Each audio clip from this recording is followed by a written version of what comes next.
All right, so everyone, we're going to start the next chapter, which will be chapter 13. But this one will cover solids and liquids, and the first thing that we'll talk about in this thing is unit cells.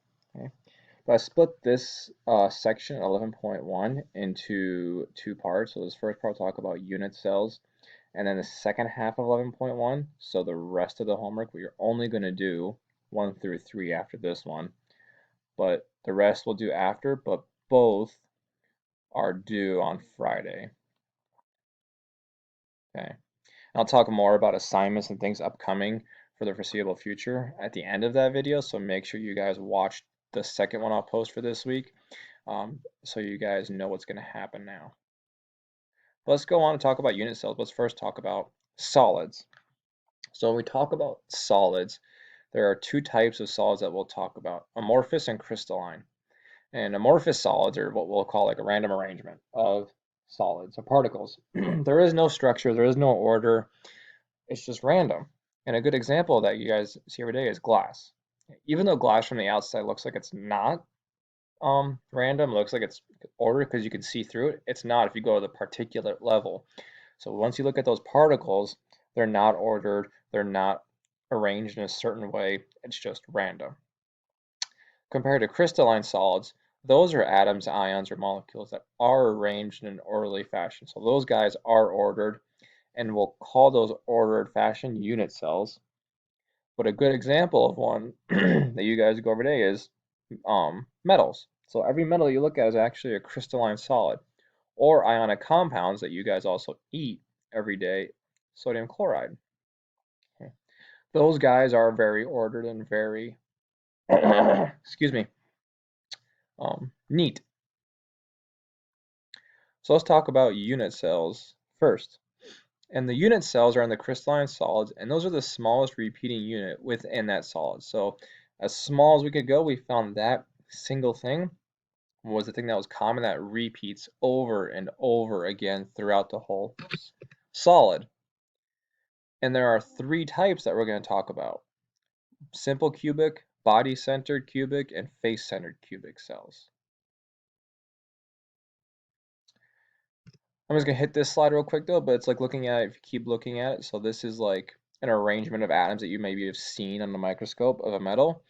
And then if you look at, there's 8 atoms, or 8 atoms, I'm sorry, yep, that take up a simple repeating arrangement, which if you look at it is in shape of a cube. So if you put each of those atoms at each corner, they make a cube once you connect all the lines. But then this is like a simpler drawing of what we'll look at it. But if you look at the space filling model of it, so how it actually looks is that you're going to go from the center of each atom to the next center of it, to the center, to the center, to the center, and you'll still get that cubic arrangement going on. Let's talk about the first one, simple cubic cells.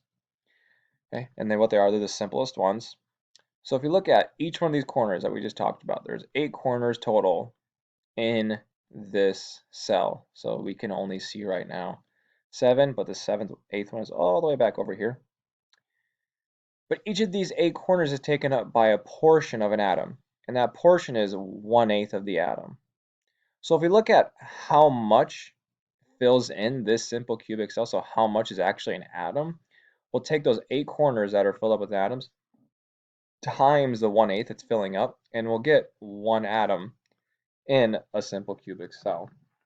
Okay, so it's important for you guys to know that there's 1 atom in a whole simple cubic cell. The second thing we're going to look at is if you look at the volume that this space would probably take up, okay, those atoms.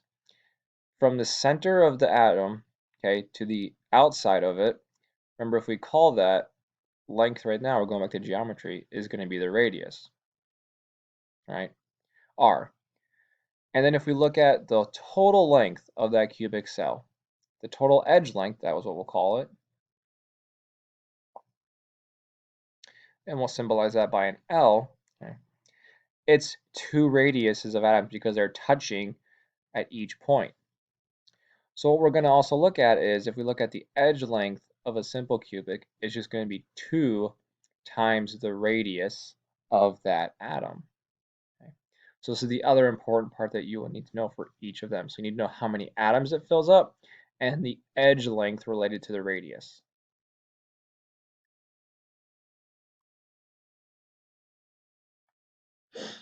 All right, so let's look at the next one, which is a body-centered cubic. And this one, again, still has 8 corners that are filled up by 1/8 of an atom, like we talked about in simple cubic. So there's still 1 atom total that's taken up from the corners. But then, as its name infers, body-centered, there is one whole central atom in the middle of that cube.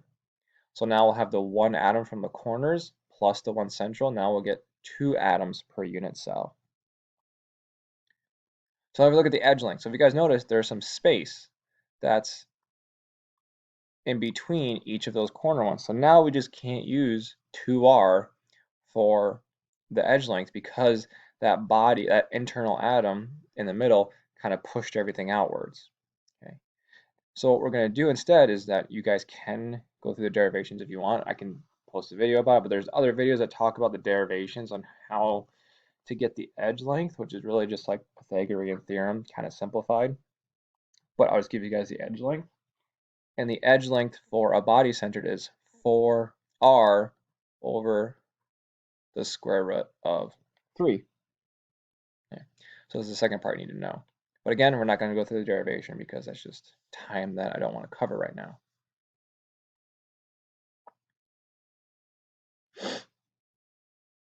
So let's go through an example of how we can use this.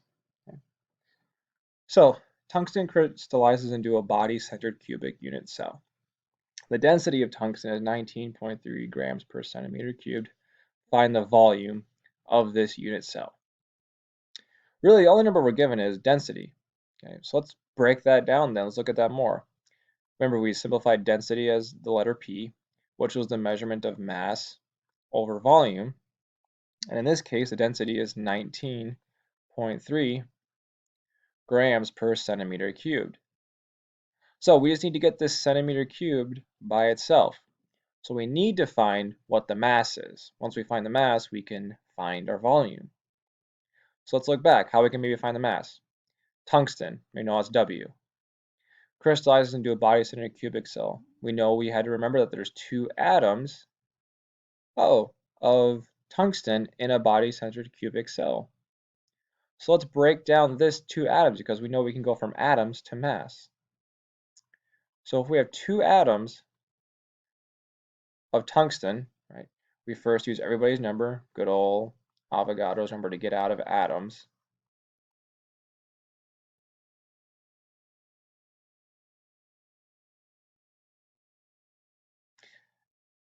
Per 1 mole tungsten, and now we know we're in moles. So now we can actually get to grams by its molar mass. Oh, look at that, we have mass already.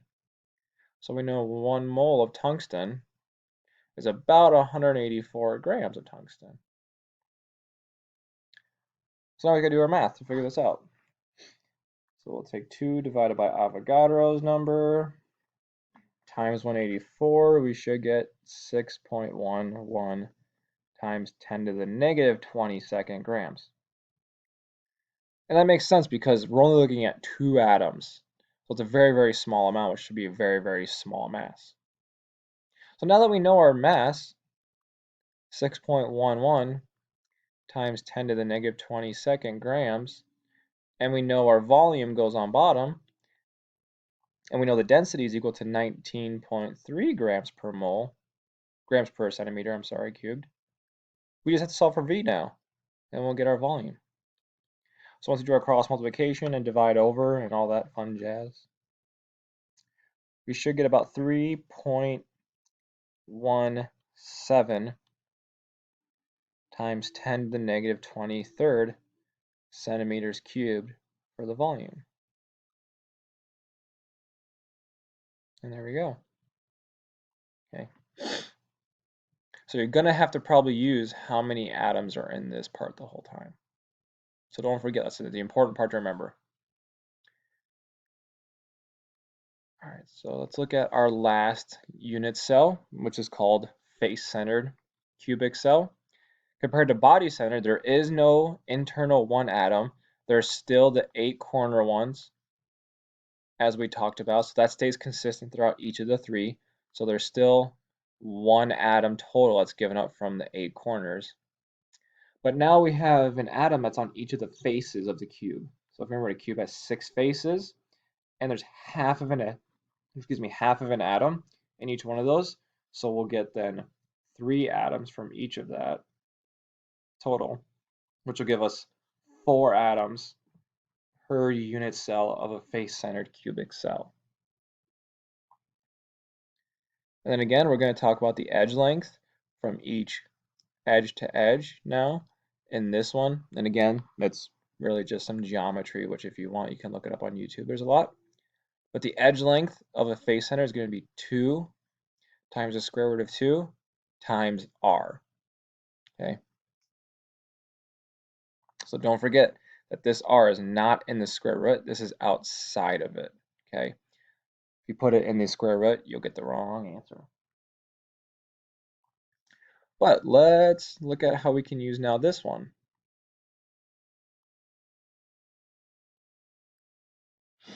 Now let's say silver crystallizes into a face-centered cubic cell. The radius of silver is 144 picometers. Find the density of the unit cell. So we need to get our density. So remember, density is a measurement of mass over volume. So we need grams per centimeter cubed. So let's see how we can get mass first of this cubic cell. And we just talked about face-centered. They have 4 atoms in a face-centered. So let's figure out the mass of those 4 atoms now of silver because it's silver. So 4 atoms of silver, we're just going to find the mass of those guys. So again, Avogadro's number.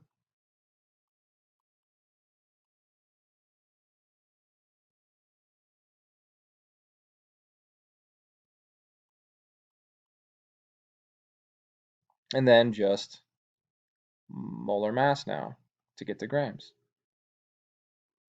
1 mole of silver is, didn't have this one up yet, about 108 grams. And then we'll get our mass of silver. So we'll have half of this now.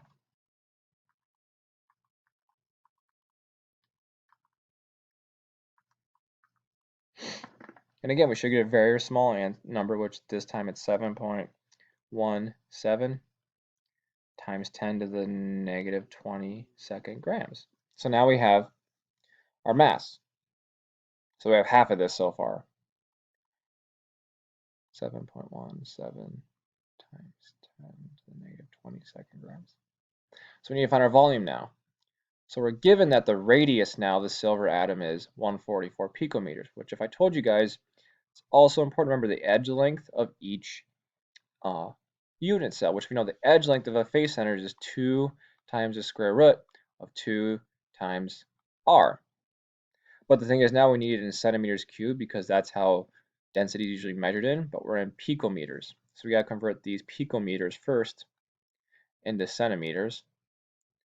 So we know in 1 meter, there's 10 to the 12 picometers.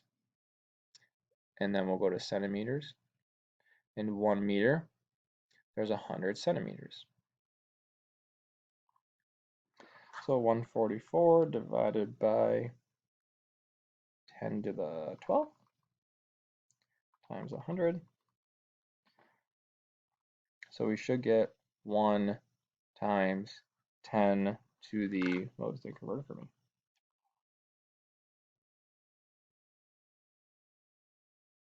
-8 centimeters. So let's first find the edge length of this unit cell, and then from the edge length we know we can find the volume because we know volume is just length times width times height. So if we plug in this, we'll get 2 times square root of 2 times 1.8, oops, sorry, not 1.8, 1 times 10 to the negative 8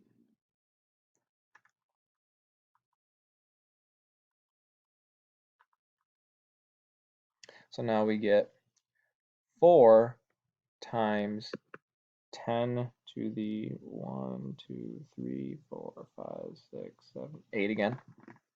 Don't know why I had to do that. 8 centimeters for its edge length.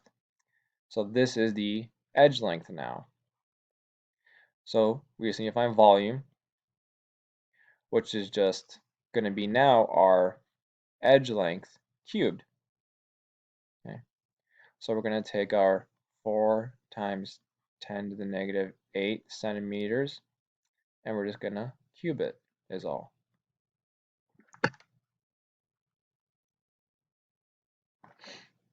So when we cube that, we should get about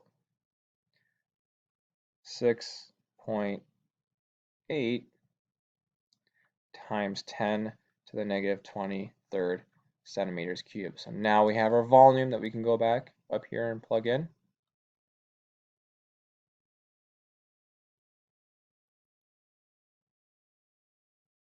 Now we can divide the two, our mass that we found and our volume. And we should get the density to be about 10.6 grams per centimeter cubed. And we're done. Okay, it was a little bit longer, but it's a good overall problem to look at atoms, the edge length to volume, and all of that.